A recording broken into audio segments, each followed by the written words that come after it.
जी आज हम अظहर ज्वेलर पर आए हैं जनाब, और हमारे साथ जहलम की वामी समाजी शायर जनाब मौजूद है जनाब, वो और अपना तारफ़ कराएंगे जी। अस्सलाम वालेकुम।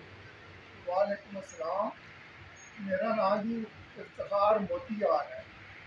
मैं सुनयारे का काम करता हूँ तो हूँ तकरीबन घर ही रवि है तो मैं पंजाबी शेर को सुनाता हूँ। उच्चा जरा बोली। अच्छा,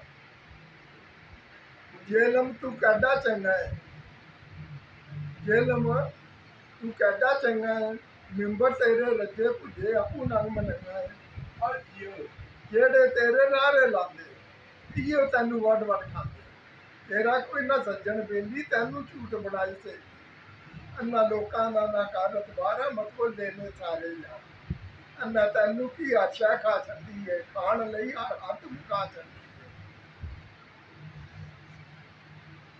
ठीक है जी। मैंने पिंड थां दे जम पालसा हुण शहर च रहना पै गया, बाणा साडा बनैन ते कच्चा हुण पेंट कोट पाना पै गया, खांदे सां लूण ते मर्चां हुण मूंह पीज़ा लाना पै गया, बहंदे सां कोठियां ते हुण कारां ते चढ़ना पै गया। बहुत अच्छे जी। अज अपना आप नकामण लई जमाना पिंड दा भुलाना पै गया। बहुत अच्छे जी। ਉਹ ਚੰਗਾ ਦੌਰ ਸੀ, ਉਹ ਚੰਗਾ ਦੌਰ ਸੀ ਜਦ ਖੇਡਦੇ ਬਲੌਰ। JIO JIO. ਉਹ ਚੰਗਾ ਦੌਰ ਸੀ ਜਦ ਖੇਡਦੇ ਬਲੌਰ ਸੀ, ਰਲ ਮਿਲ ਖੇਡ। ਬਹੁਤ ਅੱਛਾ ਜੀ। ਇੱਕੋ ਜਿਹਾ ਜੋਰ। ਅੱਲਾਹ ਅਕਬਰ। ਜਿਹਦਾ ਹੁੰਦਾ ਸੀ ਨਿਸ਼ਾਨਾ ਬਹੁਤਾ ਬੇਲੀ ਉਹਦਾ ਪਿੰਡ 'ਚ ਮੱਚ ਜਾਂਦਾ ਸ਼ੋਰ। ਬਹੁਤ ਅੱਛਾ। ਨਿਸ਼ਾਨਾ ਲਾਉਣ ਲਈ ਲੈਂਦੇ ਸਨ ਨਿਸ਼ਾਨੇ ਬੜੇ ਵੱਧ ਕੇ, ਨਿਸ਼ਾਨਾ ਲਾਈਏ ਹੱਥ 'ਚ ਬਲੌਰ ਪਏ। ਪੱਕਾ ਕਰਕੇ ਨਿਸ਼ਾਨਾ ਇੱਕ ਨੂੰ ਲਾ ਲੈਂਦੇ ਸਨ, ਬਾਕੀ ਚੁੱਕ ਕੇ ਬਲੌਰ ਬੁੱਝੇ ਪਾ ਲੈਂਦੇ।